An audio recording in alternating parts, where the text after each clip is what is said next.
Mga puso dili masukod ang sakripisyo so saka magtutudlo sama ni Moses, teacher. Sa pag-abang sa mga tinunan ini nga makaingot ang grabe ang ilang natabang aron lang makabot nimo ang ilang mga pangandoy. O karon mga kapuso, ani usa ka maestro nga di lang kutob sa pagtudlo ang iyang gibuhat, kundi ang paghatag usab og pagkaon sa iyang mga estudyante. Wow, kalami. Kanay teacher, busa mga kapuso atong sayran ang iyang istorya pinaagi ni ining report. Tawag ni Laylay.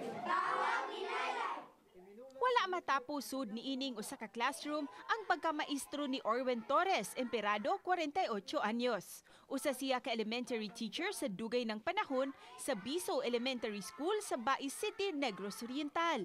Damgo gayud niya ang pagkahimong usa ka magtutudlo samtang bata pa siya. Passion jud niya ang pagtudlo tungod sa iyang paghigugma sa mga bata. Damgo na ko nga mahimong teacher kay mao man kini.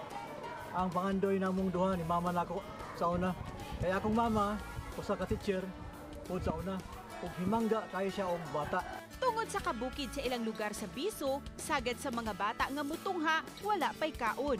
Nasayra ni Orwen nga wala pa makatilaw ang iyang mga tinunan og lami ang pagkaon. Sa sikat nga mga fast food, hinungdan nga iya silang ikanaog gikan sa bukid matag weekend aron patilawon sa pagkaon sa mga fast food.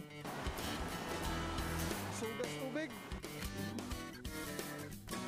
Agi sa lapukon nga karsada og lakaw og pipila ka oras. Wala niya kiniig sa payad aron lang mapalipay ang iyang mga estudyante. Ang akong tumong sa pagpakaon sa mga bata para ang mga bata malipay ug makatilaw pod sila lamian nga pagkaon. Ug makasuroy sila sa mga lugar nga upan nila ka suroy. Sa matag pahiyom o katawa sa iyang mga estudyante, igo na kining sukli sa iyang kahago. Usa lang si Orwen sa mga dedicated nga mga maestro nga angayang pasalamatan ug angayang sundon tungod sa iyang maayong buhat bisan pa sa mga kalisod nga nasinati.